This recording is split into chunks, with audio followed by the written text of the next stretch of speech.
Queridos, nós vamos dar continuidade aos nossos estudos em 1 Timóteo, e hoje nós chegamos no capítulo 6 de 1 Timóteo. Carta do apóstolo Paulo ao seu jovem pastor Timóteo.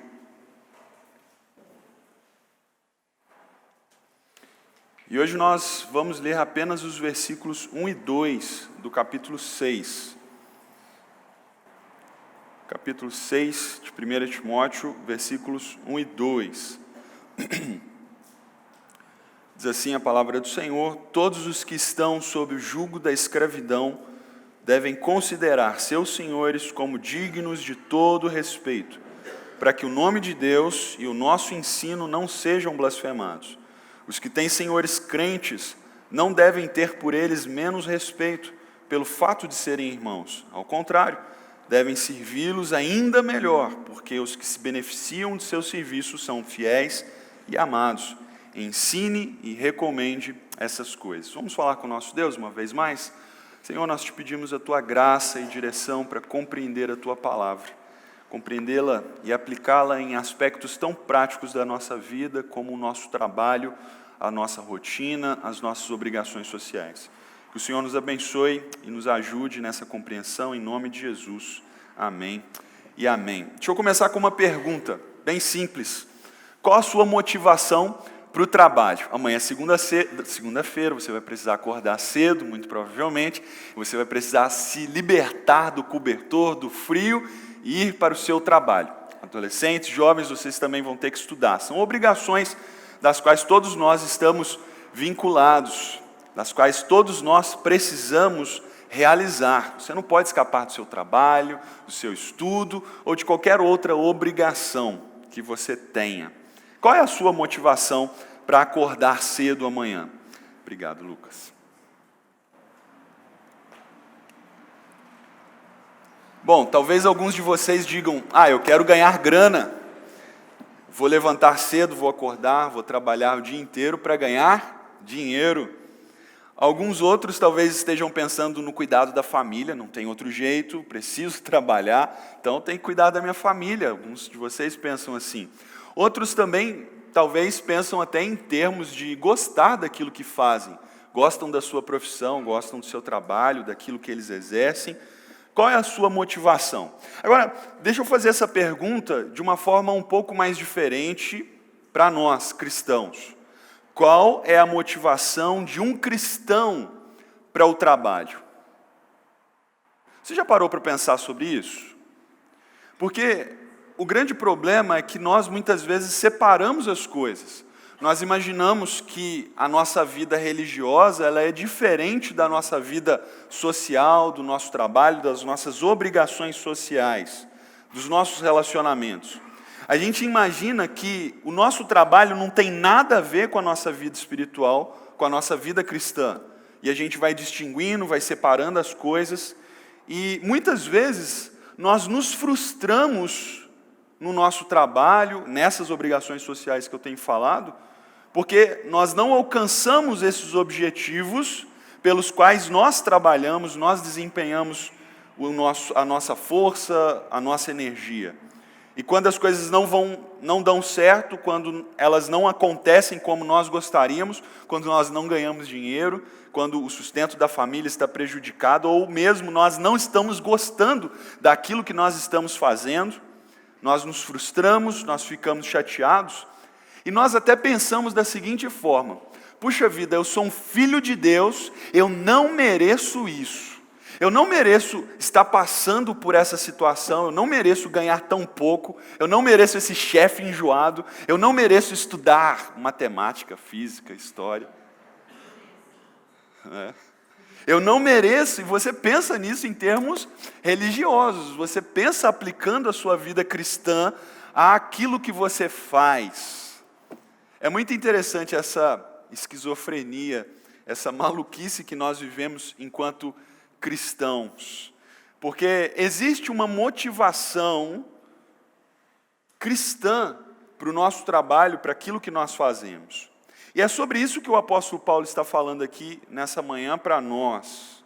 Ele escreveu isso a Timóteo num contexto muito diferente do nosso, nós vamos falar sobre isso, mas ele está motivando estas pessoas a trabalharem, a desempenharem os seus papéis de uma forma cristã. Ele está concedendo uma energia extra para que essas pessoas se levantem cedo e possam fazer o que elas precisam fazer e não se sentirem frustradas, humilhadas, desgastadas por causa das situações adversas pelas quais elas passam. Como que nós chegamos até aqui? Bom, nós estamos estudando 1 Timóteo, pensando especialmente em termos de liderança, mas é muito importante nós pensarmos que o apóstolo Paulo está preocupado com a sã doutrina daquela igreja. Ele quer que aquela igreja se mantenha firme e fiel ao evangelho de Jesus Cristo ensinado pelos apóstolos. E o que ele está ensinando é que existem algumas influências de falsos mestres com doutrinas demoníacas, que está pervertendo a vida de piedade daquelas pessoas. E a gente viu algumas semanas atrás, na verdade, nós temos visto ao longo da carta, que uma vida de piedade é uma vida que, de fato, é influenciada pelo Evangelho e vive para agradar a Deus. Então, o apóstolo Paulo começa a mostrar que essa vida de piedade é influenciada pelo Evangelho e o Evangelho é evidenciado por uma vida de piedade, uma coisa alimentando a outra. Mas é importante a gente observar que essa piedade não é apenas no campo religioso, não são os nossos compromissos religiosos que nós cumprimos nos domingos. Não é você ir à igreja, cantar algumas canções, fazer as suas obrigações religiosas, como orar, ler a Bíblia. Não é só isto. A piedade, ela abrange muito mais e nos mostra que todos os aspectos da nossa vida dizem respeito a essa vida que deve agradar a Deus. Como, por exemplo, a vida da adoração da igreja, no capítulo 2 de Timóteo. No capítulo 3, viver a sã doutrina de forma correta modela como os líderes devem ser. No capítulo 4, a vida de piedade modelada e ensinada pelo Evangelho garante com que nós não caiamos nas falsas doutrinas e sejamos influenciados por esse estilo de vida demoníaco dos últimos dias. No capítulo 5, o apóstolo Paulo escreve mostrando como o Evangelho influencia as dinâmicas da nossa convivência na igreja, do nosso trato com as pessoas mais vulneráveis, bem como também o nosso trato de pastor, ovelha, pastor. E agora o apóstolo Paulo vai mostrar como o Evangelho influencia o nosso trabalho. Irmãos, isso é muito interessante, porque nós não podemos pensar que o nosso trabalho está divorciado da nossa vida espiritual. Aquilo que você faz importa para Deus. Aquilo que você faz importa para Deus. E Paulo vai mostrar exatamente isso para nós, como o Evangelho molda a nossa visão acerca de todos esses compromissos sociais. Portanto, os adolescentes e jovens aí, não pensem que eu não estou falando com vocês porque eu estou usando a palavra trabalho. Quando vocês estudam, isso também importa para Deus. Estudar bem, tirar boas notas, mesmo que seja em física, isso agrada a Deus. Bom, isso diz respeito a essa questão que nós temos chamado na nossa igreja de missionalidade. Missionalidade não é apenas evangelizar pessoas lá no Oriente Médio, mas é viver uma vida de piedade que agrada a Deus aqui no nosso trabalho, nas suas relações sociais, na sua família, no seu trato entre os irmãos da igreja e assim por diante. E nós vamos encontrar nesses 2 versículos motivação suficiente para sermos bons trabalhadores. De novo, bons estudantes também. A grande ideia do nosso texto, irmãos, já quero adiantar, os cristãos glorificam a Deus ao se dedicarem honrosamente em seus deveres sociais. Os cristãos glorificam a Deus ao se dedicarem honrosamente em seus deveres sociais. O texto está dividido de uma forma muito clara em duas recomendações do apóstolo Paulo. Vou explicar essas duas recomendações e ao final nós vamos fazer aplicações para que a gente compreenda bem o que ele está dizendo. A primeira recomendação é a servos cristãos que devem honrar a seus senhores. Ele diz aí no versículo 1 que todos os que estão sob julgo da escravidão. E aqui a gente já tem um problema, porque nós pensamos que o evangelho, o cristianismo, deveria combater a escravidão. E aqui o apóstolo Paulo está considerando aqueles que estão sob escravidão, sob o jugo de escravidão. Não é a primeira vez que ele fala isso no Novo Testamento. Outros textos nos mostram acerca desse relacionamento de escravos com os seus senhores, como em Efésios capítulo 6, versículo 5, Colossenses capítulo 3, versículo 22, 1 Pedro capítulo 2, versículo 18, e a famosa carta do apóstolo Paulo a Filemon, que trata exatamente desta questão. E a pergunta que surge, e até mesmo alguns ataques ao cristianismo, é: os cristãos estão defendendo a escravidão? Entenda bem, nós precisamos compreender que naquele contexto, a escravidão era algo totalmente aceitável socialmente, culturalmente falando. Muito embora não fosse o mesmo tipo de escravidão que nós experimentamos aqui no Brasil há algum tempo atrás, que era uma escravidão especialmente dos negros, né, que fizeram humilhações, torturas e todo tipo de injustiça a eles. Era uma escravidão muito mais ampla, onde qualquer pessoa poderia se tornar um escravo, seja por questões de guerra ou mesmo questões de dívida. Uma vez que a pessoa não pudesse pagar as suas dívidas, ela poderia se vender como escravo. Então nós estamos falando de uma escravidão muito mais ampla. Mas mesmo que seja esse tipo de escravidão, eles tinham alguns direitos. Tanto é que é possível que um escravo se convertesse ao cristianismo e por isso o apóstolo Paulo se dirigisse a eles. Eles tinham alguns direitos que não tinham, como na escravidão que tivemos aqui no Brasil. E nós precisamos olhar para essa escravidão, meus irmãos, de uma perspectiva onde mostra que Paulo não está apoiando a escravidão. Ele não está defendendo, mas está lançando algumas sementes que serviriam para as propostas de abolição tempos mais tarde. O apóstolo Paulo está mudando a estrutura do relacionamento entre esses escravos e os seus senhores, estabelecendo o padrão do amor cristão entre eles. Muito embora ainda haja dificuldades para entendermos exatamente esse contexto, mas nós percebemos que ao longo da história, os cristãos, apoiados exatamente nessas instruções do apóstolo Paulo, contribuíram essencialmente, fundamentalmente, para que a escravidão fosse abolida. Pelo menos legalmente, nós não temos a escravidão hoje, exatamente pelos fundamentos cristãos de dignidade e respeito humano, de valorização da pessoa, exatamente de estabelecer uma relação de amor entre senhores e escravos e assim por diante. Tanto é que lá em 1 Coríntios, eu gostaria que você abrisse sua Bíblia para compreender bem esse assunto, capítulo 7,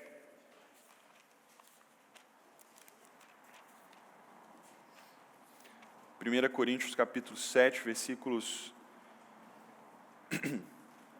20 a 23.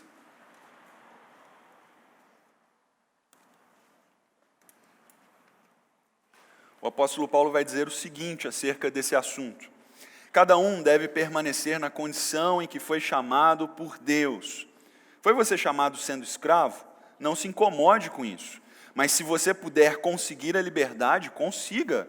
Pois aquele que, sendo escravo, foi chamado pelo Senhor, é liberto e pertence ao Senhor. Semelhantemente, aquele que era livre, quando foi chamado, é escravo de Cristo. Vocês foram comprados por alto preço, não se tornem escravos de homens. Você começa a perceber, através desses versículos e outros, que o apóstolo Paulo não está, de forma nenhuma, apoiando a escravidão, incentivando. Pelo contrário, ele está lançando aquilo que seriam as sementes da abolição, da libertação de qualquer pessoa das amarras e do jugo da escravidão. E então a escravidão nesse momento é vista de uma perspectiva da ótica do Evangelho. A queda fez com que homens se tornassem escravos, não é negado isso, mas existe uma proposta de redenção. E essa proposta de redenção não é beligerante, não é armamentista, não é fazer com que os escravos subvertessem a ordem existente naquele momento através de revoltas e matassem os seus senhores, fugissem e coisas do tipo, mas a redenção começa com a ótica do amor, servindo aqueles que eram servos de senhores não cristãos como testemunho do amor de Cristo, da glória de Deus, e também aqueles que eram servos de irmãos em Cristo, eles deveriam servir como irmãos, servir a alguém como se estivessem servindo aqueles senhores, como se estivessem servindo a irmãos em Cristo, o privilégio disso. É disso que o apóstolo Paulo está falando. E ele considera, tendo visto isso, essa questão da escravidão, que esses senhores deveriam ser considerados dignos de todo respeito, dignos de todo respeito. Mesmo naquele contexto, meus irmãos, os escravos eram tentados especialmente a atacarem os seus senhores. Obviamente, quem estava em jugo de escravidão não gostava daquela situação. E alguns deles, segundo os relatos, roubavam os seus senhores e fugiam, que era o caso de Onésimo lá na carta de Filemão. Alguns deles tramavam a morte dos seus senhores. Alguns outros, sem condições de tramarem e fazerem coisas mais perversas, como, por exemplo, eles faziam, era cuspir na comida dos seus senhores. E coisas como essa, talvez coisas piores do que simplesmente cuspir. Mas o que o apóstolo Paulo está ensinando é que aqueles que eram cristãos deveriam tratar com respeito, com honra, com dignidade os seus senhores. Fica mais claro para nós, como por exemplo lá na carta de 1 Pedro, capítulo 2, versículos 18 a 25, o que Paulo quer dizer? Pedro vai descrever exatamente esse relacionamento empregatício ou escravocrata entre esses senhores e os seus escravos, dizendo o seguinte: escravos, sujeitem-se aos seus senhores com todo respeito, não apenas aos bons e amáveis, mas também aos maus, porque é louvável que, por motivo de sua consciência para com Deus, alguém suporte aflições, mesmo que sofrendo injustamente. Observe que o que o apóstolo Paulo está ensinando, corroborado pelo apóstolo Pedro, é exatamente essa submissão e respeito, essa dignidade, trabalhar bem, fazer o que lhe é devido, fazer o que lhe é proposto, fazer o que lhe é pedido pelos seus senhores. E o propósito fica claro aqui no versículo 1, quando o apóstolo Paulo tem em mente que a doutrina e o nome de Deus precisam ser testemunhados. O que acontecia é que quando esses escravos cristãos subvertiam, eram dissolutos, eram malvados com seus senhores, não faziam aquilo que estava proposto, o nome de Deus e a doutrina cristã eram blasfemados, eram desonrados, eram tidos por mau testemunhos. Na cabeça daqueles senhores, eles pensavam: que tipo de Deus é este que promove esse tipo de dissolução, esse tipo de rebeldia, esse tipo de ataque? E é assim também nos dias de hoje, não é, irmãos? Quantos de vocês, como pastor, a gente ouve isso sempre, de empresários que nós conhecemos, que falam assim: sabe de uma coisa, eu não contrato cristão, não. São os piores empregados. O nome de Deus, o Evangelho, está sendo blasfemado. E obviamente, irmãos, o que o apóstolo Paulo tem em mente é evitar algum tipo de convulsão social, promovendo uma maior perseguição aos cristãos. Imagine que todo escravo daquele contexto se rebelasse contra os seus senhores. Toda uma estrutura social movida pelo escravagismo, com certeza teria os cristãos em ódio ainda maior. As perseguições aumentariam e o nome de Deus seria desonrado. Pessoas se afastariam da fé por causa da atitude e do comportamento desses cristãos. Entenda que a liberdade em Cristo, dada àquelas pessoas, não promovia e não incentivava esse tipo de rebeldia, esse tipo de atitude rebelde e malvada. A segunda recomendação que o apóstolo Paulo dá está aqui no versículo 2, que diz respeito aos servos cristãos que deveriam honrar os senhores irmãos. Gente, aqui acontece algo muito interessante. Os servos cristãos eram com toda certeza tentados a tratar com menos valor, menos dignidade, menos respeito aqueles senhores que eram seus irmãos em Cristo. Por quê? Ora, nós somos iguais em Cristo, por que eu tenho que te tratar com maior respeito, com maior dignidade? Não, você não pode me mandar não, nós somos irmãos em Cristo. Eu acho que a gente já viu atitudes como essas por aí nos nossos dias. Quando, em questões de posição cristã, nós destratamos aqueles que estão em uma posição social superior a nós, porque eles são nossos irmãos.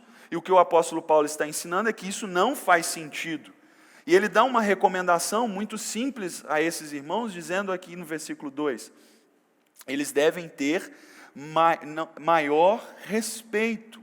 Eles não devem desrespeitá-los, eles não devem tratá-los com menor honra, pelo contrário, eles devem zelar por um serviço, uma disposição de zelo ainda maior, porque eles são irmãos em Cristo. A posição cristã, ela não vem para desfazer esses vínculos sociais existentes até então, naquele momento. E o propósito também fica claro aí no versículo 2, quando o apóstolo Paulo diz, no finalzinho do versículo, porque os que se beneficiam do seu serviço são fiéis e amados. E é muito interessante aqui, irmãos, porque o apóstolo Paulo usa uma palavra, essa ideia de benefício, que traz a ideia de exatamente quando os senhores, donos de escravos, pessoas de posição mais elevada, concediam presentes para aqueles que eram inferiores. Que ele está dizendo aqui é o seguinte, quando um escravo cristão beneficiava um irmão em Cristo, o seu senhor em Cristo, ele se colocava numa posição superior de servir aquele irmão. E é isso que Cristo ensina quando diz que nós devemos servir uns aos outros. A base que está aqui por trás não é mais o jugo da escravidão, mas o vínculo do amor em Cristo, o privilégio que aquelas pessoas deveriam considerar em servir os seus irmãos, ainda que fossem os seus senhores, fossem os seus donos, entre aspas. E aqui, irmãos, o que nós estamos percebendo é exatamente esse trato, essa motivação que o apóstolo Paulo dá, que vai além desses vínculos sociais, dessas estruturas, que para ele não é mais um jugo, mas um privilégio poder servir pessoas. E aqui nós começamos e partimos para o nosso final, para aplicar para as nossas vidas. Obviamente você não é escravo, muito embora você sinta às vezes isso em relação ao seu empregador, mas eu quero dizer a vocês que a liberdade em Cristo não dá direito à nossa insubordinação e desrespeito por aqueles que estão em posição superior a nós. Nós não devemos tratar com menor dignidade, ou como se nós fôssemos superiores, aqueles que são superiores a nós na instância social. Nós fomos livres, e como servos de Cristo, nós estamos livres para servir ao outro, sem que isso defina a nossa identidade, defina o nosso comportamento, defina quem nós somos. As nossas obrigações sociais, essas relações de trabalho, irmãos, não devem ser vistas como jugo, como peso sobre nós. Pelo contrário, é um privilégio poder servir. É um privilégio poder exercer bem ao chamado, à posição em que nós estamos. E por que nós estamos livres de todo o jugo? Nós estamos livres de todo o jugo, porque Cristo nos libertou. E aqui a gente se lembra daquele capítulo 11 de Mateus, nos versículos 28 a 30, quando Jesus ensina que nós devemos tomar o jugo dele, que é leve, é suave, e imitá-lo em tudo na nossa vida. Meus irmãos, a liberdade que Cristo nos dá,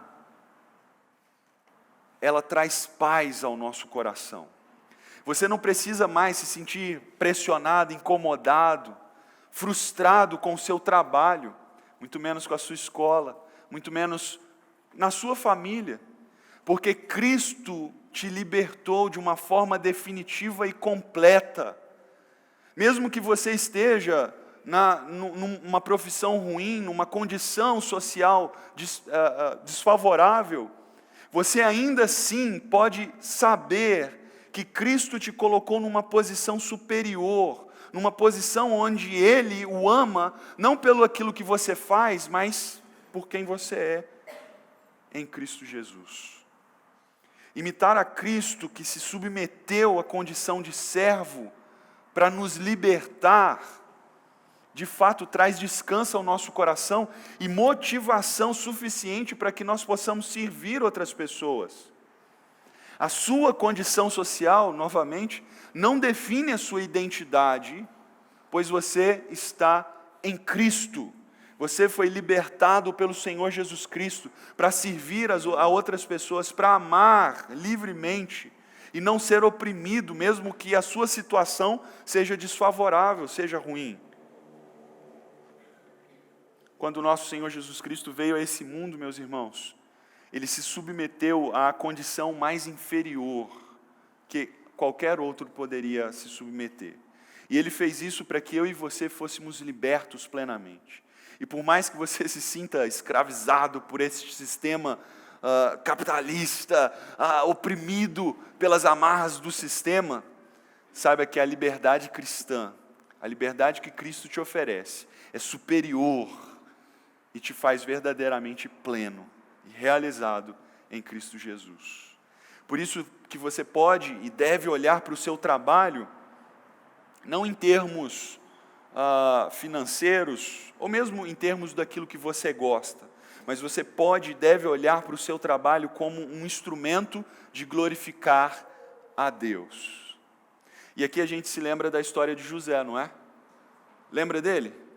A situação de escravidão, uma situação de exploração, uma situação de humilhação, mas mesmo assim ele fazia de forma bem feita, porque ele sabia a quem deveria agradar. E Deus o honrou, e Deus o colocou sob uma posição superior, e Deus o colocou em uma posição privilegiada. E sabe, irmãos, o privilégio que nós temos em relação a esses irmãos que eram escravos, é que no nosso sistema, se nós nos esforçarmos, se nós formos bons trabalhadores, se nós formos zelosos no nosso trabalho e fazermos bem o nosso serviço, nós seremos destacados, nós seremos colocados numa posição melhor e superior. E você pode fazer isso de forma a glorificar a Deus, a honrar a Deus no seu trabalho. Algumas pessoas sempre perguntam, como eu posso glorificar a Deus no meu trabalho? A resposta é simples, fazendo bem feito o seu serviço, fazendo de forma zelosa, sendo um excelente profissional, mais uma vez, sendo um excelente estudante. É importante a gente dizer isso porque, como eu comecei aqui no nosso estudo, a gente separa as coisas. Imagina que a vida cristã é totalmente diferente da vida secular, da vida do trabalho. E a gente não imagina que, realizando um bom trabalho, eu posso agradar e glorificar a Deus. A grande ideia do nosso texto, mais uma vez, para que você se lembre disso, os cristãos glorificam a Deus ao se dedicarem honrosamente em seus deveres sociais.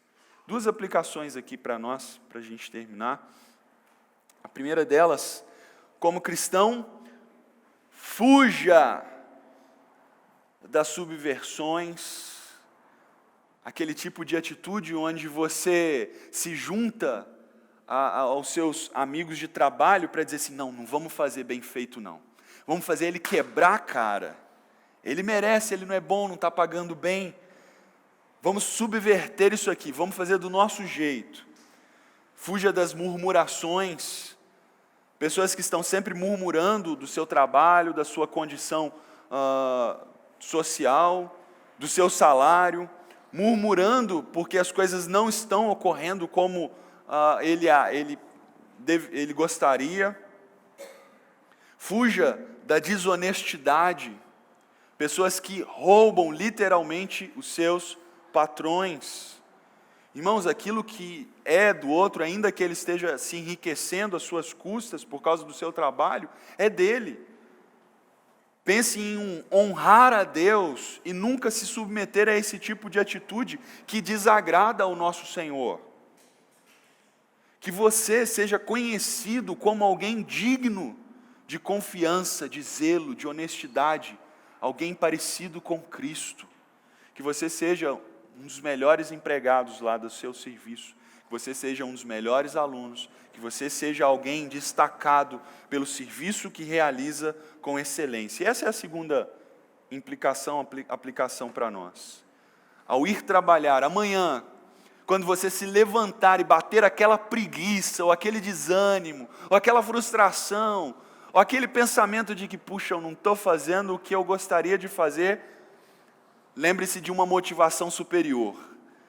Eu vou glorificar a Deus hoje através do meu trabalho. Eu vou honrar a Deus através daquilo que eu farei, e eu farei com todo empenho. Portanto, levante-se da cama, realize um bom trabalho e testemunhe de Cristo através das suas atitudes, através do seu comportamento, através de glorificar a Deus por meio de tudo aquilo que você faz. Amém? Vamos orar, irmãos?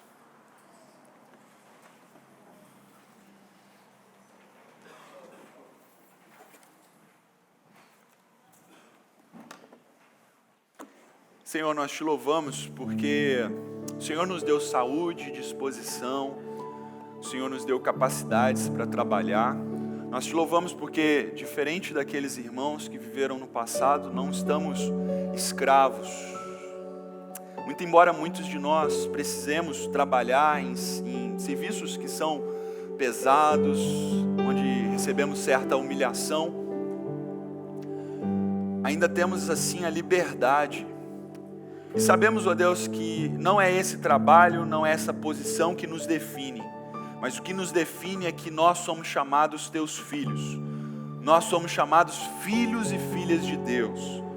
Nós somos chamados, ó Deus, a sermos verdadeiramente livres no Senhor. E podemos, com toda a nossa alegria, o nosso empenho, levantar de manhã e trabalhar para a tua glória. Ó Deus, que a nossa visão acerca do trabalho mude, para que nós possamos fazer aquilo que agrade ao Senhor, e que todo o fruto, a honra, a posição do nosso esforço, seja resultado de, em primeiro lugar, nós glorificarmos a Ti. Que o Senhor seja conhecido através também do nosso esforço, da nossa dedicação, do fruto do nosso trabalho. Louvado seja o Teu nome, ó Deus, bendito seja o Senhor, hoje e para sempre. Amém e amém.